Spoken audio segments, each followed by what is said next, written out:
Welcome back to Unnoticed for part two of the episode, The Art of Sign Language, where we continue to unpack how our interpretations often misfire, leading to cross wires and misconnections. If this is your first time joining us, I'm Jeanette Robinson McWilliams. And I'm Yvette McCauley. Welcome, welcome, everyone. So let's get back into it. There's things that we tell ourselves that are just not true, right? And we tell ourselves these things to justify the things that we want to feel, even though we have no business. Right. Oh, that's good. I was literally having a conversation with someone just yesterday, Hmm. and it was about that. It was a situation where we can have, weren't speaking to me, and I'm like, okay. But I knew I didn't necessarily do anything to that person, right? I figured it was really about that person more than me. But the whole point is like to what you said, if the person and the relationship means something to you, then normally there's an attempt to reconnect. It's not called conflict resolution for no reason. If we stay at the conflict place, then normally it will die off. But it's about the resolution. And I heard someone say, I Sure. was doing some training for work about a year ago, and it was a personal development seminar. And they said resolution means that both people see value in the relationship and they work to resolve the conflict. But when only one person sees value, normally, that makes resolving the conflict a little bit more of a challenge because that other person is not open. They're not, open to resolution, or they want to hold on to that story or that narrative that they tell themselves. Right. And I think that is very, very powerful because to what you just said, it's like when we have that story, when we have that narrative we're telling ourselves, all we're looking for is evidence to support the story we've told ourselves instead of the full truth, the whole truth, and nothing but the truth, which would be you accepting some accountability for the interaction because it's two people. 1000%. That leads me to a quote that I read the other day. It says, if you don't heal from what hurt you, you will bleed on people who didn't cut you. Mm. Read that again for people in the back.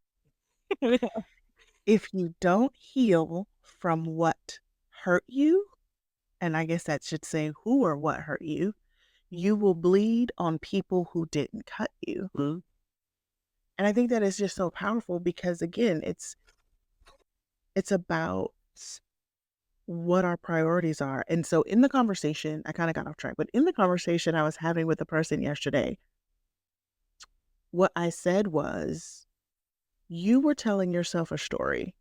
And I have been known to have a little flair for the dramatic, just for those who don't know me yet. And so I was like, Mhm. hey, you literally had me starring, you had me headlining in a 3-part miniseries on Lifetime. And I didn't even audition for that role because you didn't fact check any of that. You assigned feelings to me, you assigned what I was thinking, you made me the villain and the bad guy. You were like, oh, well, I'm going to avoid this because this person's mad at me. And all because you had an issue. You stopped talking to me. You interacted with me cordially, but it was definitely a shift. But now I'm the bad guy because I didn't chase you because you were having an issue. And then as we began to talk about it, it really boiled down to her guilty conscience about some things that she had agreed to do but didn't do them.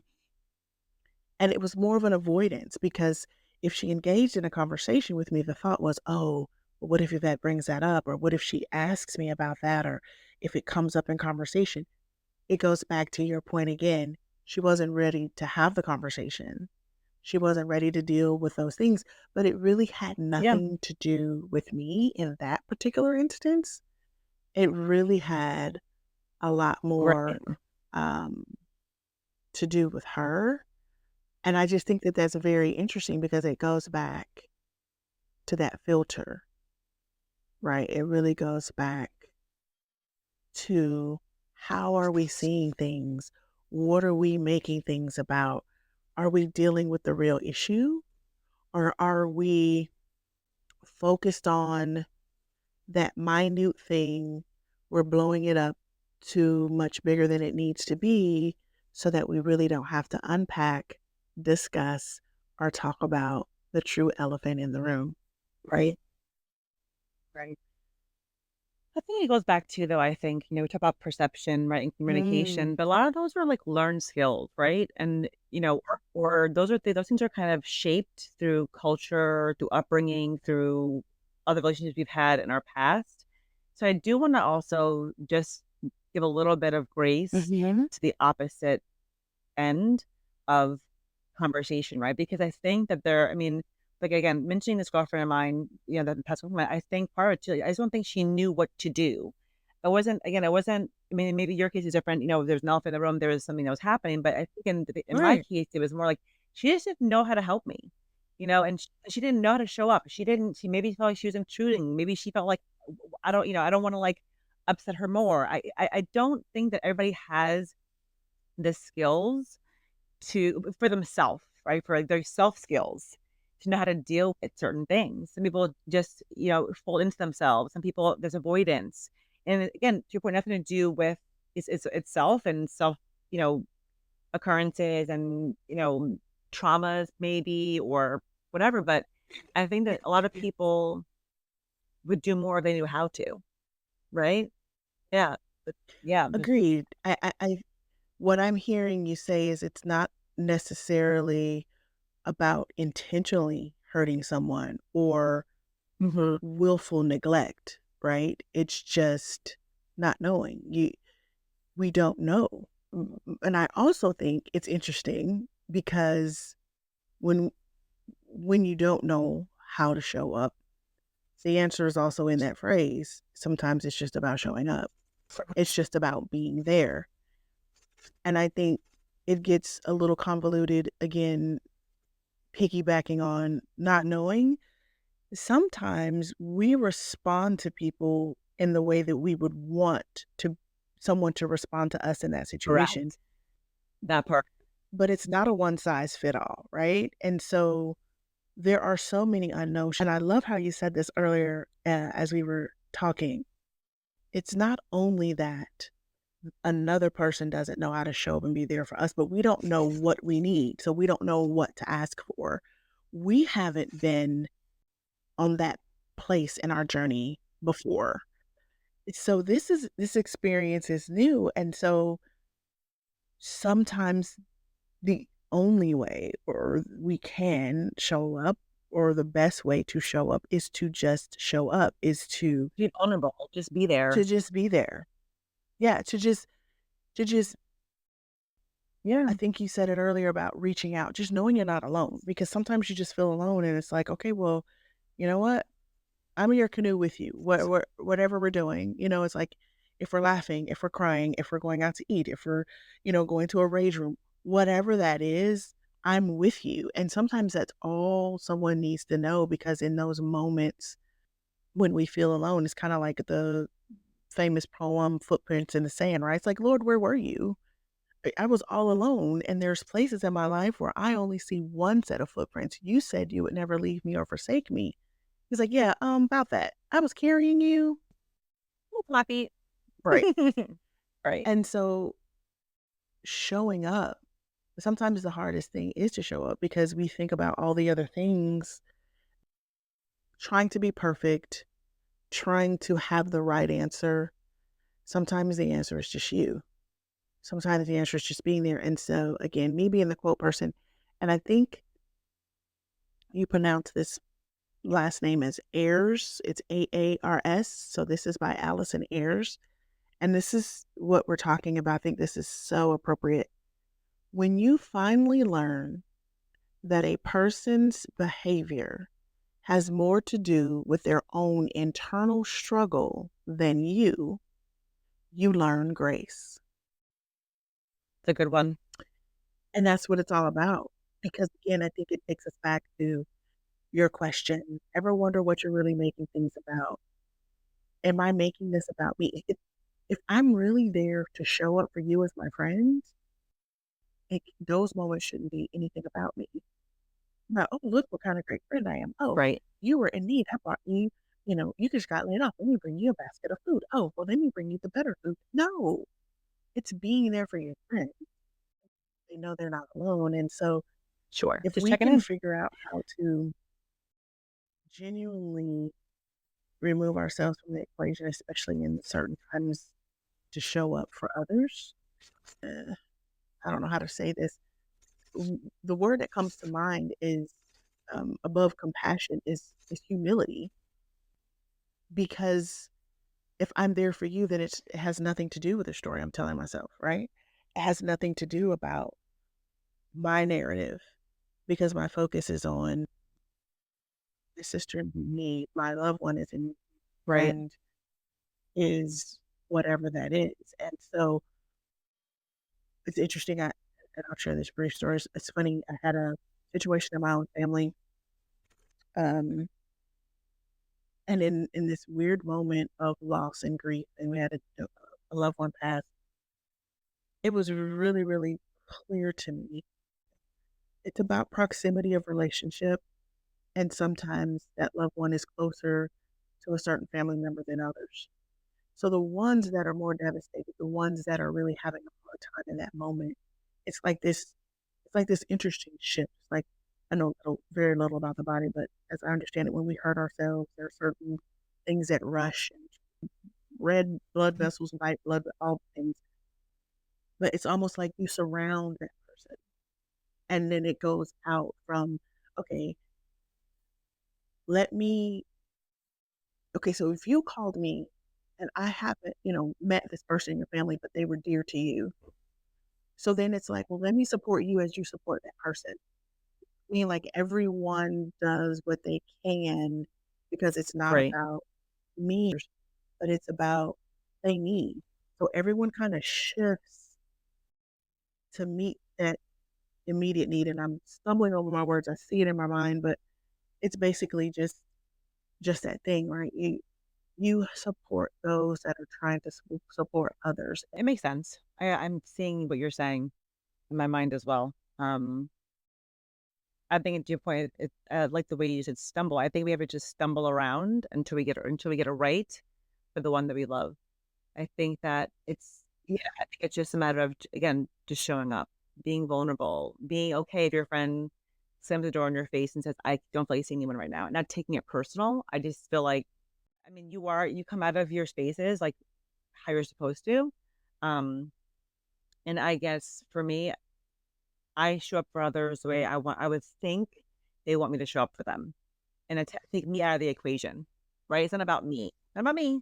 So it's like, I will I will also truly not give up, right? If I truly care for you and I care about your mental and physical well-being, I'm not gonna just take the, like, "I'm fine," and just, like, say, "Okay, cool, she'll call me when she wants to hang." Like, that's not really, what you would do, and I think that's just I think people, again, are growing and seeing things differently, like, your mind shifts, right? And, the same way you would, the same way you would treat a stranger on the street. So how I would use that example. Like, I would treat a stranger on the street. Like, if I would stop and give you a meal or stop and give you a bottle of water, or I would smile as I'm passing while I'm walking, why would I do anything less for someone who's like intertwined in my life?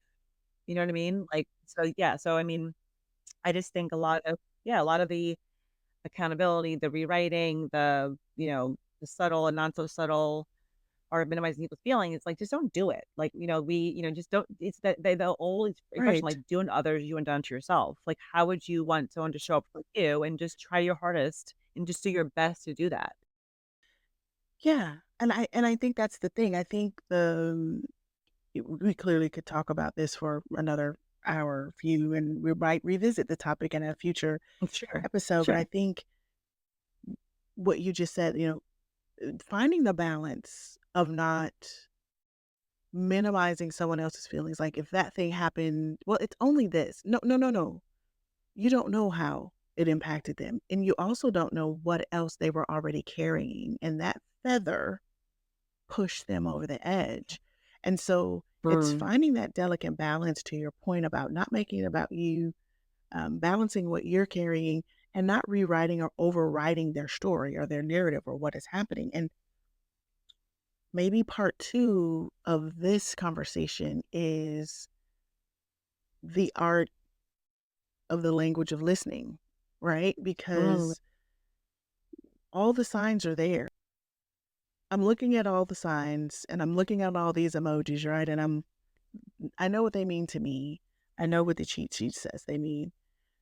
But it's funny because if I'm reading this to support Jeanette, I need Jeanette's cheat sheet, not my own, right. you know? Because it was so funny. I saw something a while ago, some little weird little thing on social media. And, like what people assume are the praying hands. And they were like, no, they were really high fives. And you're sending high fives when oh, someone passed. And you're like, High five. it's It's like, okay. It's kinda like when you go into oh, that's really good. I never saw that before. So it's kinda like, when you're traveling overseas and you have that debrief because there are certain things that we say in our culture, in our language, that are offensive and mean something totally different Right. in another country, in another culture. So likewise, every person is their own culture. And so, yes, we're part of a community, we're part of a clan. But if I'm really there to minister to you and I'm learning your nuances as my friend, we've spent time together. We know certain things, just like spouses. And so, Right. but that also doesn't mean that they don't change, that they don't morph. And what you said earlier is like it's you mentioned it about going through something. And I think that's only a piece of the journey. I think for me, I'm starting to learn that it really is about growing through the things. Don't just go through an experience, but grow through the experience. There's always something to learn, and not just about your environment, not just about people you share your environment with, but about you. Because everywhere you go, there you are. Mhm. So, how are you?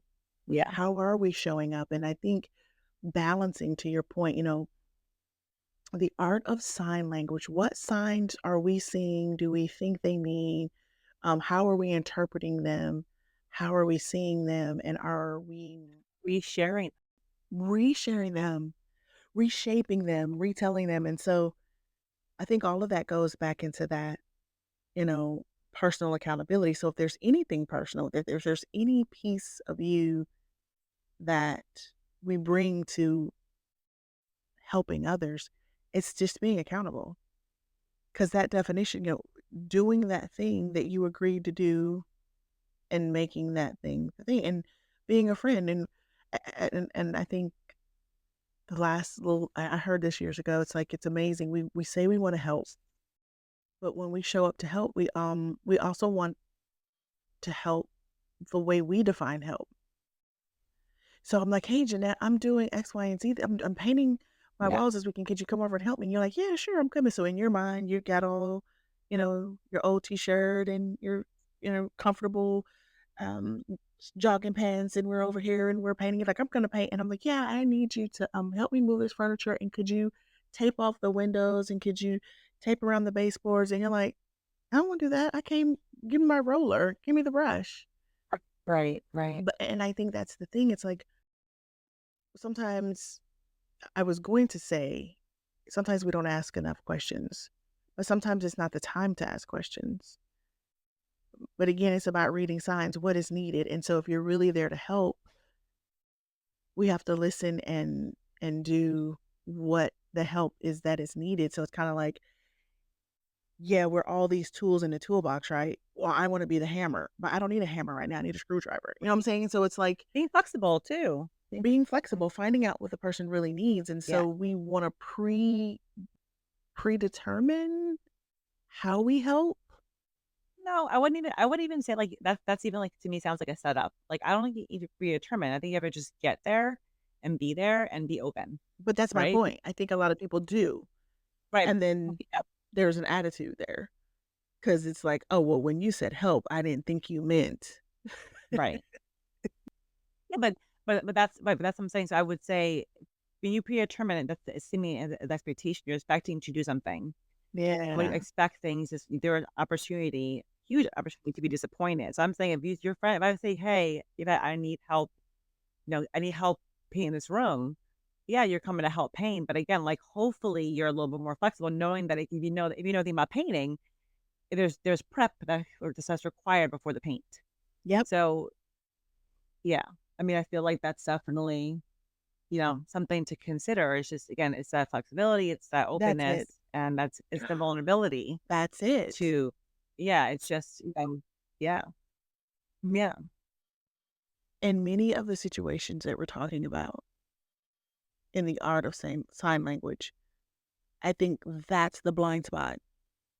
People assume that it's the other person that's vulnerable yeah, or is in a place of being vulnerable, but they don't realize so are you, which is yeah. why those other walls go up. And so I think that it's an Sure. assumption period. It's the assumption period. It's just it's the assumption Mhm. it's the Mhm. assumption period because I think again, the misfires and the misconceptions and the miscommunication comes from assumptions instead of asking the questions. Yeah, sounds funky. Like when something is off, let's Yeah, call it out, right? Let's say, "Hey, something's off." Like, and again, maybe you just don't care, and then maybe you just say that. Because I feel like the challenge is going to be like, if you're coming, if I'm going to be vulnerable, I'm going to come to you and say, "Hey, whatever, whatever." I need you to be vulnerable too, so you're being honest. that's it.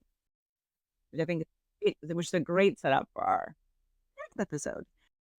It is, and I love that because but that's it. Vulnerability isn't just on one side of the fence. It's gotta be mutual, but even in a situation where you're going to help someone, you can't be transparent without being vulnerable. And so when you show up to help, right, that's the whole thing. You have to be open. Vulnerability. I think that's the ultimate. Vulnerability and honesty. Because even if it's because it's like a vulnerability in a mix, right, of accountability. Because it's like, "Hey, I missed it. Hey, you know what? I was thinking about that conversation we had the other day, and I think I may have misunderstood, or, I think I misinterpreted, or, I walked away feeling this way. It came across like this, Jeanette. Is that how it Right, landed kind of? Did you mean?" And you're like, "Well, I didn't even." right, But that's vulnerability right. because if I come to you like that and then you slam the door in my face or you're still not ready to talk about it, no matter how lovingly, graciously I present it, again, you still don't know what that other person's response or reaction is going to be. Mhm. So I love that. So, but again, that's also how we fact check, right? That's how we make sure we don't override and rewrite another story. Right. Because now I know Yes. for sure. No, you literally slammed the door in my face. So we have a different conversation that needs to be had. Right. Right. Yes. So, please hold. Yes, for sure. For sure. But okay, so this is a great moment for us to put a Yep. pin in it. I think we have some other episodes that are coming up that are going to be really exciting as well. So, I'm going to take this moment just to thank all of our listeners. Thank you for joining us on this episode of Unnoticed. Yes, I echo that thanks. And I'm going to thank you, Jeanette, for your time today. It's always a pleasure You bet. learning and Always. from you and growing with you. And I've enjoyed myself. And if you, our listeners, have also enjoyed today's conversation, please be sure to leave us a review, like, and subscribe. Yes. And remember, your story matters. So we hope you'll stay on this journey with us and continue to learn and grow with us as we uncover more of life's hidden gems. Mm, definitely more. So until next time, please stay curious, authentic, and remember, you are never alone. This is Jeanette. And this is Yvette signing off.